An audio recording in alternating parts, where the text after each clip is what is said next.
निकलते। एटमी ताकतें होने के बावजूद भी लोग तगड़ा बयान भी नहीं देते। क्यों नहीं देते? बुज़दिल है। मैदानों में एटमी बम से नहीं लड़ा जाता, ईमान की ताकत से लड़ा जाता है।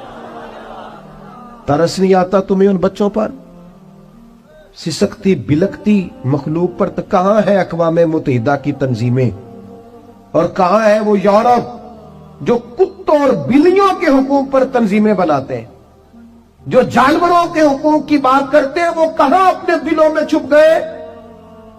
फलस्तीन के हस्पतालों पर बम बरसे तो तुम्हारा क्या ख्याल है? तुमसे हिसाब से नमाज रोजे कौन है? अल्लाह के बंदे तड़पते रहे और रब पूछेगा नहीं? रसूल पाक अलैहिस्सलाम ने तो फरमाया, मालिक क़यामत के दिन कहेगा, मैं जो उसकी शान के लायक है। अल्लाह फरमाएगा, मैं भूखा था, तूने खाना क्यों नहीं खिलाया? मैं प्यासा था, तूने, ये सही मुस्लिम की हदीस, मुझे कपड़ों की जरूरत थी, लाया क्यों नहीं? बंदा अर्ज करेगा, मालिक तो खाने पीने से पहनने से पाक है। तो रब फरमाएगा, वो जो तेरे पड़ोस में बंदा भूखा था, तो बंदा तो मेरा ही था ना। वो जो प्यासा तड़प रहा था, तो मेरा ही था ना। वो जिन अस्पतालों पे बम बरसते हैं, वो कौन है? वो जहां जनाजे पढ़ने को कफन मुयस्सर नहीं, वो कौन है? जब वो पूछेंगे बुला के तुमको अपने सामने, तो क्या जवाब जुर्म दोगे तुम खुदा के सामने? तुम सो रहे हो, सियासतें कर रहे हो, इलेक्शन की बातें कर रहे हो? खुदा से डरो। एक बात बड़ी ज़रूरी है, वो मैंने आपसे ज़रूर करनी है। एक आयत है कुरान पाक की, सूरत बकरा पहला सिपारा आयत नंबर 120। अल्लाह ताला ने ना एक हद बयान कर दी। फरमाया, वलन तरदा अनकल यहूद वलन नसारा हत्ता तत्तबिया मिल्लतहुम। फरमाया, ये यहूदी और ईसाई तुमसे हरगिज़ राजी नहीं होंगे। ये कुरान है, और सादा तर्जुमा तफसीर की भी ज़रूरत नहीं। ये मुआहदे कर लें, मोहब्बत के वादे कर लें, ये तुमसे राजी नहीं होंगे। कब राजी होंगे? हत्ता तत्तबिया मिल्लतहुम, यहाँ तक कि तुम इनके दीन की पैरवी करने लग जाओ। मेरा जब पहली दफ़ा पासपोर्ट बना तो मैंने सारा पढ़ा, किताबें पढ़ने का शौक था शुरू से। उसके हर सफ़े पे लिखा है कि सिवाय इसराइल के, यानी आप पूरी दुनिया में ये सबज हिलाली पासपोर्ट लेके जा सकते हैं, खबरदार इसराइल आप ये पासपोर्ट लेके नहीं जा सकते। यानी इतनी नफरत किसी मुल्क से कि उस पर लिख के छाप दिया हर सफ़े पर कि ये पासपोर्ट सिवाय इसराइल के हर मुल्क के लिए कारामद है। मेरा सवाल है अरब के उन लीडरों से जिन्होंने इसराइल के साथ मुआहदा किया, मुझे बताओ, तुम्हें फलस्तीन की बेटियां भूल गई ना सारी की सारी? तुम्हें वो माँ भूल गई ना जो मस्जिद अक्सा के दरवाजे पे खड़ी होकर चीखें मारती थी और कहती थी, कोई अली को खबर करो कि मेरी बच्चियां कैद में हैं? वो भूल गई? तुम्हें वो बहन भूल गई ना जिस पर शराब की बोतल उंडेलते थे इसराइल के फौजी? वो आपको अभी भी वीडियो मिल जाएगी। वो उंडेलते थे शराब की बोतल, उसे पकड़ते थे, दस्त दराजी करते थे, और वो बेटी कहती थी, या रहमत लिल आलम। भूल गया तुम्हें वो सारा कुछ? तुमने एक मिनट लगाया और तुम मुआहदा किससे करवा रहे हो? अमेरिका के सदर से। इतना जुल्म किया तुमने, इतना कातिल के साथ मुआहदा।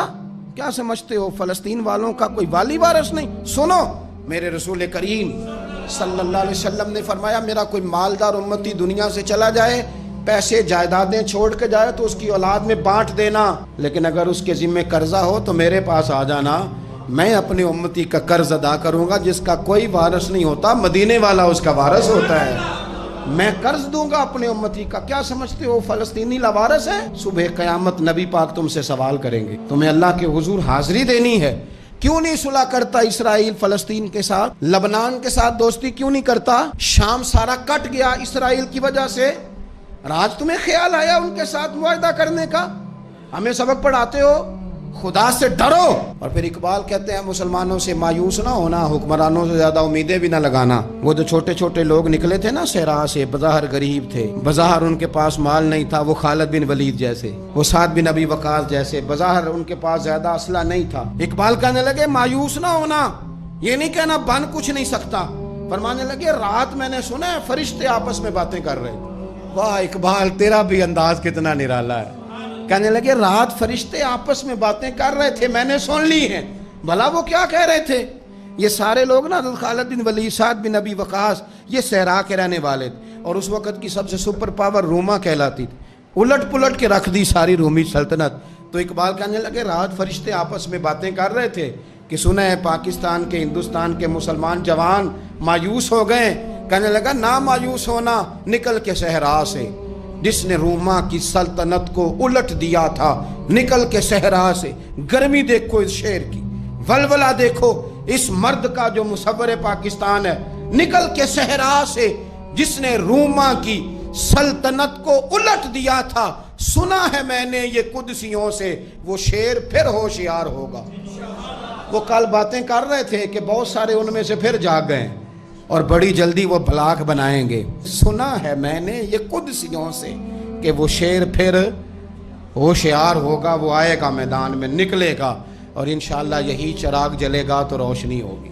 انسان زندگی میں جب جدوجہد کرتا ہے, کوشش کرتا ہے, وہ بہت سارے دنیاوی اسباب اختیار کرتا ہے. جتنی عقل اللہ نے دی ہوتی ہے اس عقل کا بھی وہ استعمال کرتا ہے, کوشش کرتا ہے کہ کچھ اچیو کر سکے زندگی میں, کچھ مقاصد کا حصول اسے میسر آئے. عزیز بھائیوں, ایک بات اپنے ذہن میں اچھی طرح بٹھا لیں اور لکھ لیں کہ زندگی میں جو کسی بندے کو کامیابی حاصل ہوتی ہے وہ رب تعالیٰ کی مدد سے حاصل ہوتی ہے. اگر رب تعالیٰ مددگار ہو تو پھر کوئی چیز بھی رستے میں رکاوٹ نہیں بنتی, اور اگر مالک کریم کو منظور نہ ہو تو انسان بہترین سیاستدان ہو, اچھا ایڈمنسٹریٹر ہو, اس کا ذہن بڑی وسعت رکھتا ہو, بڑی اچھی پلاننگ کرنا جانتا ہو, سارا کچھ ہو, تو بندہ ناکام ہو جاتا ہے. مسلمانوں کو جتنی کامیابیاں ملیں ان کا پس منظر صرف اتنا تھا کہ اللہ تبارک و تعالیٰ نے اپنے بندوں کی مدد فرمائی. اور اب تعالیٰ نے قرآن مجید میں اس حقیقت کا بیان کیا, فرمایا بل اللہ مولاکم, فرمایا بلکہ اللہ تمہارا مولا ہے, وَهُوَ خَيْرُ النَّاصِرِينَ, اور وہ بہترین مددگار ہے. وہ جو رب تمہارا مولا ہے وہ بہترین مددگار ہے, اور اگر وہ مدد کرے تمہاری, سورہ آل عمران میں آگے جا کے